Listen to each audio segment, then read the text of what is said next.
un proyecto que se está dando en la fase beta a nivel federal y que se está incorporando en algunas escuelas, sobre todo en Buenos Aires, para empezar a probar y a testear cómo es este nuevo programa, que es un programa de incentivo en la innovación en lo que es la inclusión de la inteligencia artificial. Lo que hace esto es que en primaria los niños puedan tener como materia lo que es el pensamiento computacional, el pensamiento crítico y todo lo relacionado a la resolución de problemas.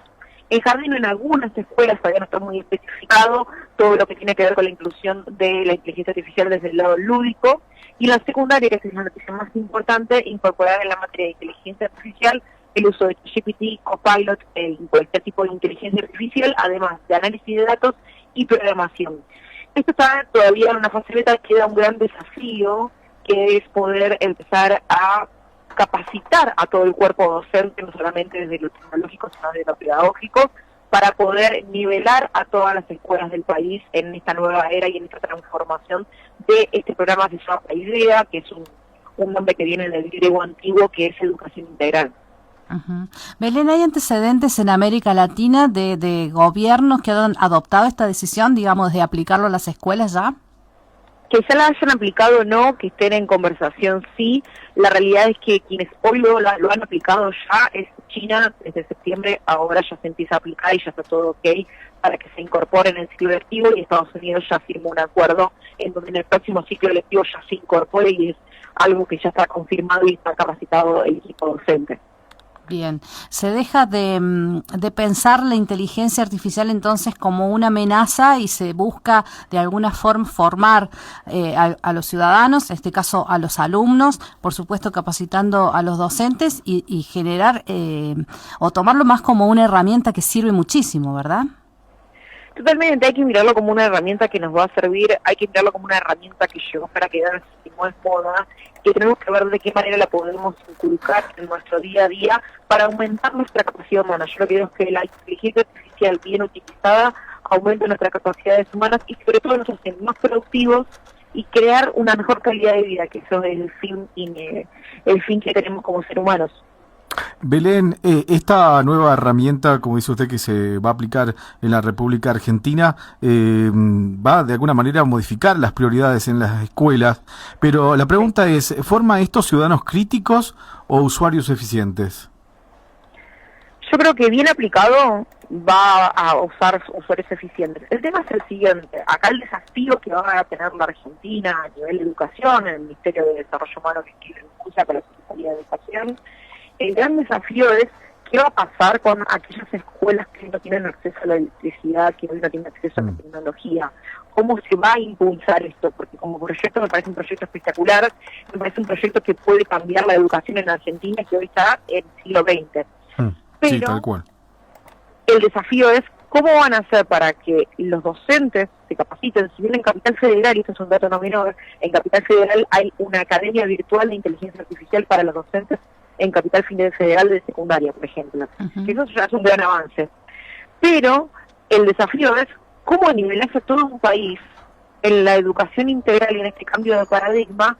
Y también otro desafío que hay: se va a permitir que en las escuelas se introduzca el celular, porque hay algunas provincias que tienen prohibido el celular en las escuelas. Claro. Pero tampoco podés prohibir el celular en las escuelas, porque para usar este tipo de herramientas necesitas celular o computadora. Entonces hay un montón de preguntas que se abren a raíz de esta noticia, de este proyecto que está desde mayo de este año en fase beta y que ya cada vez más está avanzando, pero también nos trae un montón de preguntas a nivel social y a nivel cultural en cómo va a aplicar el gobierno todas estas modificaciones.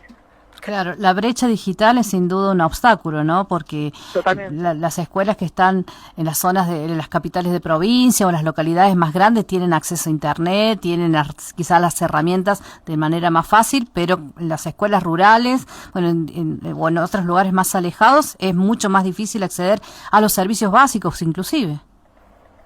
Totalmente, y sin ir más lejos, las grandes ciudades, las escuelas públicas hoy tienen una brecha muy grande frente a las escuelas privadas, no solamente en materias culturales, sino también en tecnología. Entonces, ¿cómo el gobierno va a nivelar? Porque acá no se trata de si es escuela pública o privada, acá se trata de un plan curricular nacional que tiene que ser implementado y que hay un desafío, primero, de acompañamiento al alumno, desde lo pedagógico y desde lo tecnológico, y un acompañamiento al docente para que pueda abordar estas temáticas nuevas, que son nuevas para todos los seres humanos.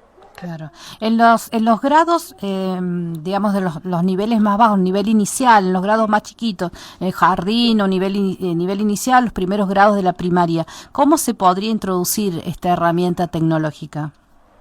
El proyecto lo que dice es que se empezaría a introducir de manera lúdica, a través de juegos. Bien. Obviamente que para eso se necesitan computadoras, se necesitan celulares, pero la idea es empezar a introducirlos y empezar a introducirlo de manera lúdica para fomentar en los niños el pensamiento crítico y la creatividad.